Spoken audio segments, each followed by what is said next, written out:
मेरी बात भी नहीं सुनता। बेटा राजू, इधर आ इधर। आया पिताजी, इधर 2 मिनट।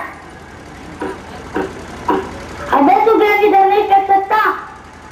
अभी तक बाहर खेल रहा है बेवकूफ। मैं इतनी मेहनत करके तुम्हारे लिए फीस का जुगाड़ करता हूँ, अब तुम्हें के पढ़ाई पर कुछ ध्यान ही नहीं देता। इस बार तेरा परसेंटेज कमाया है ना? चल। पर पिताजी, लुटेरन के बेटे बटोरन से तो ज्यादा ही लाया हूँ ना। बटोरन के तो 36% आए और मेरे 36.5 आया पिताजी। चुप कर गधी, स्कूल वाले फीस के लिए भी चिल्ला रहे हैं। तेरे को तो इससे कोई मतलब ही नहीं है। अब तो घर में खाने के लिए कुछ भी नहीं है। जो भी पैसा आता है वो सब तेरी ही फीस में चले जाता है। पता नहीं इस बार के पैसे से घर चलाऊं या तेरी फीस भरूं। हे भगवान, अब तू ही कुछ कर।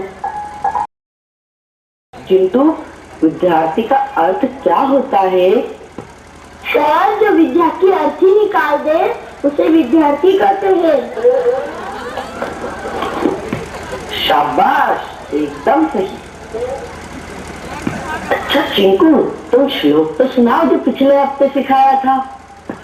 जी सर, जननी जन्मभूमि क्या तू है गारी देसी। वाह बेटे वाह, इसका मतलब अब मैं निफिक्र होकर क्लास में रो सकता हूँ, क्योंकि अब तो प्रिंसिपल साहब भी टेस्ट लेंगे तो सब पास हो जाओगे। बच्चों, आज शायद स्कूल इंस्पेक्टर आने वाले हैं। सब लोग उनका गुड मॉर्निंग कहकर स्वागत कर रहे हैं। अरे आप तो शांत रहना।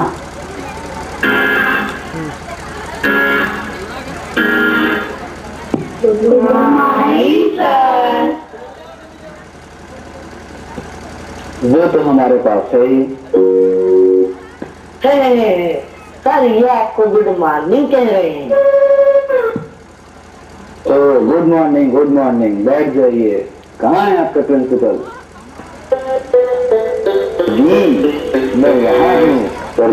अब तो पूरे क्लास में से 7 लोग पास होते हैं। 7 लोग। इन सब का श्रेय हमारे काबिल शिक्षक महोदय लोग को जाता है ना। वो कैसे? सर, शिक्षक महोदय काफी मेहनत करते हैं ना। क्या है ना सर कि 3 गो बच्चा 0.5% से फेल हो रहा था, तो हमारे शिक्षक महोदय ने पासिंग परसेंटेज को ही 1% घटा दिया।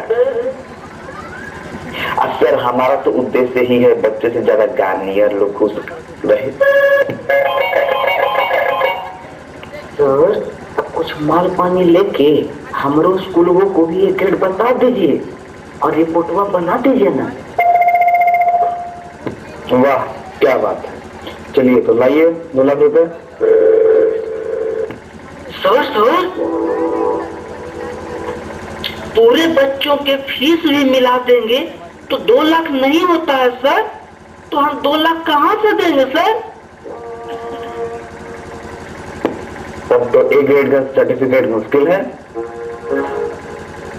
चलो, तुम्हारे लिए सुझाव है, तुम अभी 1 लाख दे दो, बाकी तुम बाद में किस्तों में दे देना। लेकिन सर, किस्त के पैसे कहाँ से आएंगे? अरे, तुम्हें तो पैसा कमाने का टेक्निक ही नहीं मालूम। अरे बेवकूफ, बच्चों का डेवलपमेंट फीस दुगना कर दो, बच्चों के सिलेबस को बदल दो, और ऐसी दुकान का नाम बताओ जो तुम्हें अच्छी कमीशन दे सके। सर, ये तो बच्चों के साथ साथ गार्डनर के साथ भी नाइंसाफी होगा। और तू हमको 2 लाख नहीं देगा तो हमारे साथ नाइंसाफी नहीं होगा। अरे, हमको सीनियर साहब को भी तो देना पड़ता है। 50,000 तो उन्हीं को देना पड़ेगा। चल, तुम्हारे स्कूल का प्रोग्रेस रिपोर्ट अच्छा नहीं है। ऐसा मत कीजिए सर, इससे तो हमारे स्कूल का भत्ता ही बैठ जाएगा। अरे, तो तू हमारा काम करके हमको खुश कर दो और हम साहब से कह के तुम्हारा बोझ भी हल्का करवा देंगे। वो कैसे सर? अरे बेवकूफ, बच्चों के लिए जो चावल, गेहूं, मटर आता है उसको तिगुना करवा देंगे। तुम आधा बेच करके अपना केस चुका देना। सर, इस बात का पता लगने पर तो गार्नियर लोग आंदोलन करने लगेंगे। ऐसे ही अभी इतना आंदोलन हो रहा है। आंदोलन करने से क्या हो जाएगा? आज तक कुछ हुआ है? आंदोलन से सिर्फ एक का ही भला होता है और वो है बिजली, टेंट वाले, और सड़क पर बेघरों के लिए घर और भोजन मिल जाता है। अरे माइक लेके चिल्लाने से कुछ भी नहीं होगा। और हाँ, तुम अपने काम पर ध्यान दो, नहीं तो हम तुम्हारे स्कूल और तुम्हारे विरोध में आंदोलन शुरू कर देंगे। जल्दी से पैसे का जुगाड़ कर। कैसन बाजमाना, कैसन सरकार के लोग, कैसन बाजमाना, कैसन सरकार के लोग, पढ़ल लिखल वाला में ही सारा भ्रष्टाचार बाई, कैसन बाजमाना, कैसन सरकार के लोग। देखा इंस्पेक्टरवा के आपन पैसा के फेर में चावल गेहूं तक के बेचे के तैयार बाई, कैसन बाजमाना, कैसन सरकार के लोग बाई, कैसन बाजमाना, कैसन सरकार के लोग। जी तो करता है कि इन भ्रष्टों का अचार बनाकर खा जाऊं।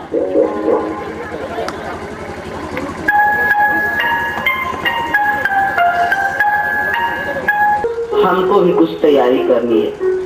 वैसे तुम लोग कर क्या रहे हो 26 जनवरी को? सर, हमने तो एक नाटक करने का प्रोग्राम बनाना है। चलो अच्छा है। सर, हमारे पिताजी कह रहे थे कि सारा पैसा सेठ और उद्योगपतियों के पास जमा हो जाता है। इस कारण बाजार में पैसे नहीं है और परिणाम स्वरूप बेरोजगारी गरीबी बढ़ते जा रही है। हाँ सर, मेरे पिताजी भी कह रहे थे कि उनके मालिक के पास काम तो बहुत है पर काम की मजदूरी के लिए पैसे नहीं है। अरे, इसे तुम्हारे पिताजी को बताया किसने? सर, हमारे पिताजी को रास्ते में कुछ लोग पर्चा दिए थे। जी सर, हमारे पिताजी को भी पैसा दिए हैं। अरे तुम लोग तो बड़ा विचित्र चीज बता रहे हो। फिर कोई आंदोलन हुआ क्या? तुम लोगों के अनुसार अगर सेठ और उद्योगपतियों के पास से पैसा बाजार में आ जाए तो बहुत ही कुछ समाज में ठीक हो सकता है। जी जी सर, हम लोगों को भी ऐसा ही लगता है। जी सर, उस पर यूपीएससी भी लिखा हुआ था। अरे यूपीएससी सुना है, यूपी गवर्नमेंट सुना है, यूपी स्टेट सुना है, और यूपी ये सब क्या है जी? तुम साफ साफ बताओ कि क्या लिखा था उस पर? सर, उसमें लिखा था कि बच्चों की शिक्षा और चिकित्सा मुफ्त प्रदान की जाए। अरे ये क्या बोल रहा है? एक तो इंस्पेक्टर परेशान कर रहा है और अब ये पर्चा वाले, लगता है ये सब मिल के हमारे स्कूल का भत्ता बैठा कर ही रहेंगे। अगर शिक्षा मुक्त हो जाएगी तो फीस कहाँ से आएगा? चिकित्सा मुक्त हो जाएगी तो डॉक्टर के बेटे बेटी बड़े बड़े कॉलेज में कैसे पढ़ेंगे? सर, पूरी बात तो सुनिए। फिर आप यह बताइए कि आप पैसा क्यों जमा करना चाहते हैं और आप अधिक से अधिक पैसा क्यों कमाना चाहते हैं? वो तो हर कोई चाहता है, हर कोई ज्यादा से ज्यादा पैसा कमाना चाहता है। और क्यों सर? ताकि हमारे बच्चे अच्छी एवं ऊंची शिक्षा प्राप्त कर सके, अच्छे ढंग से रह सके, तथा उनके चिकित्सा में कभी कोई कमी न आए। सर, इंस्पेक्टर को देने के लिए भी पैसा चाहिए।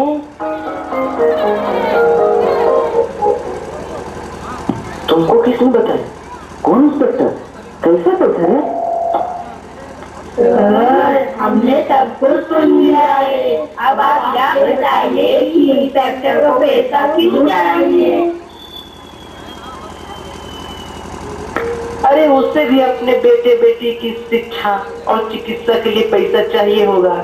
उसको भी अपने ऊपर वाले अफसर को पैसे देने होंगे और क्या, इसलिए उसको भी पैसा चाहिए। सर, अब ऊपर वाले अफसर को ज्यादा पैसा क्यों चाहिए? अरे उससे भी अपने बेटे बेटी की शिक्षा और चिकित्सा के लिए चाहिए, और उससे भी किसी और को पैसे देने होंगे। सर, अब आप समझे कुछ कि लोग ज्यादा पैसा क्यों चाहते हैं?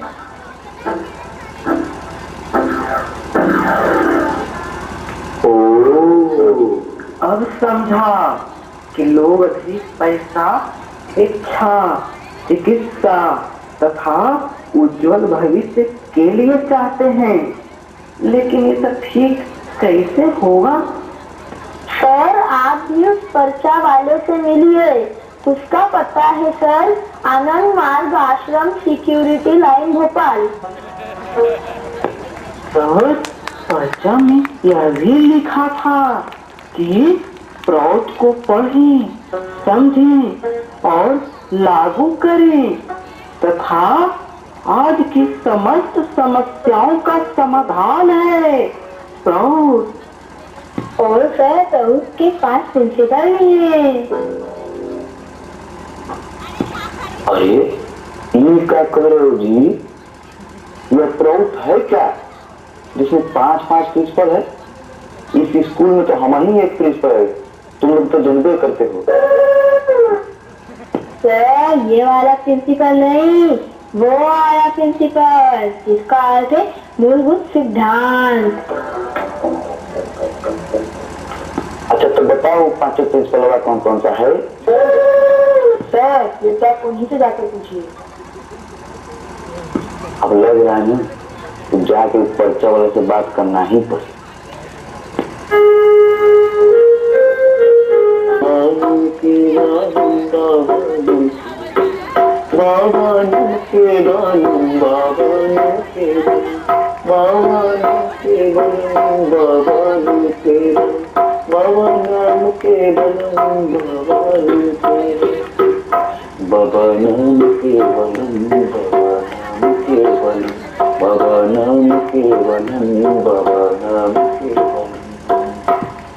नमस्कार स्वामी जी।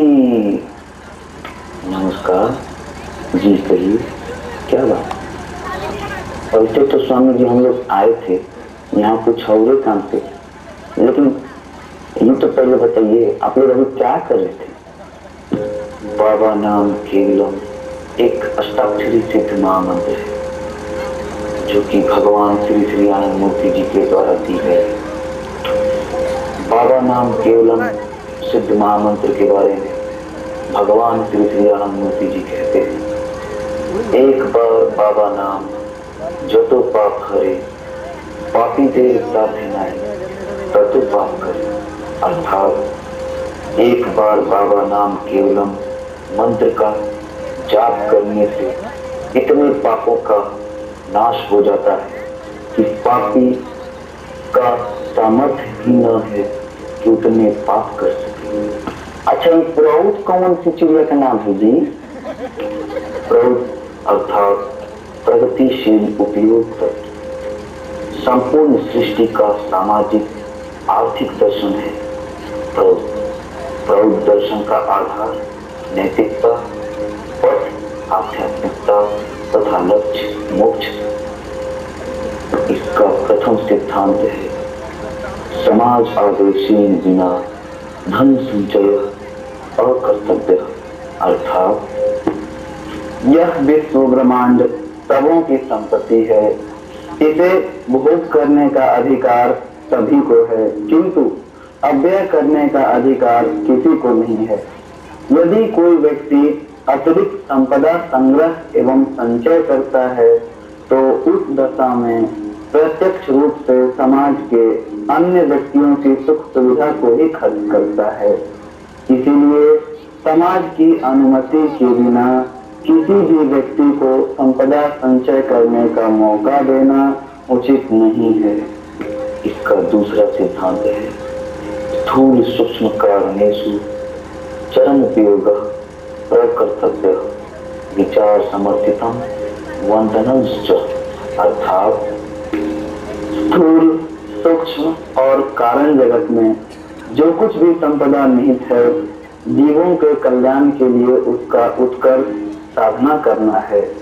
मनुष्य द्वारा उपार्जित आहत संपदाओं को विचार पूर्वक मनुष्य मात्र में बांट देना होगा, अर्थात सबों की निम्न आवश्यकताओं की पूर्ति करनी ही होगी। फिर भी गुणी और विशेष दशा में विशिष्ट व्यक्तियों के प्रयोजनों को भी ध्यान में रखना होगा। तीसरा सिद्धांत है व्यष्टि समष्टि शरीर मानसाध्यात्मिक संभावनाएं चरमो उपयोगश्च, अर्थात प्रत्येक व्यक्ति में उपयुक्त समाधान करना होगा। व्यक्ति में आध्यात्मिकता तथा आध्यात्मिकता केंद्रित नैतिकता नहीं रहने से समष्टि का मेरुदंड टूट जाएगा। इसीलिए समष्टि के कल्याण के लिए ही व्यक्ति में आध्यात्मिकता की ज्योति जगानी होगी। गिनती में केवल 4-5 शक्तिशाली से 4-5 पंडित या बुद्धिमानों से अर्थात 4-5 आध्यात्मिक साधकों के रहने से समग्र समाज की प्रगति सूचक नहीं होती। प्रत्येक व्यक्ति के शरीर मन और आत्मा में अनंत विकास की संभावनाएं। इसका चौथा सिद्धांत है स्थूल सूक्ष्म कारणों उपयोग सुसंतुलिता विधेय, अर्थात व्यष्टि और समष्टि देह का कल्याण साधना के लिए इस तरह काम करना होगा जिससे शारीरिक मानसिक तथा आध्यात्मिक और स्थूल सूक्ष्म तथा कारण इन तीनों में एक सामंजस्य रहे। प्रत्येक मनुष्य की न्यूनतम आवश्यकताओं की पूर्ति करने का दायित्व समाज का। कहता हूँ कि समाज को बदलना है तो प्रौढ़ ही एकमात्र विकल्प है। नए नए नियम बनाने आंदोलन करने से स्थायी रूप से मुक्ति नहीं मिल सकती। अतः आप और हम सब प्रौढ़ को पढ़ें, समझें और लागू करने का हर संभव प्रयास करें।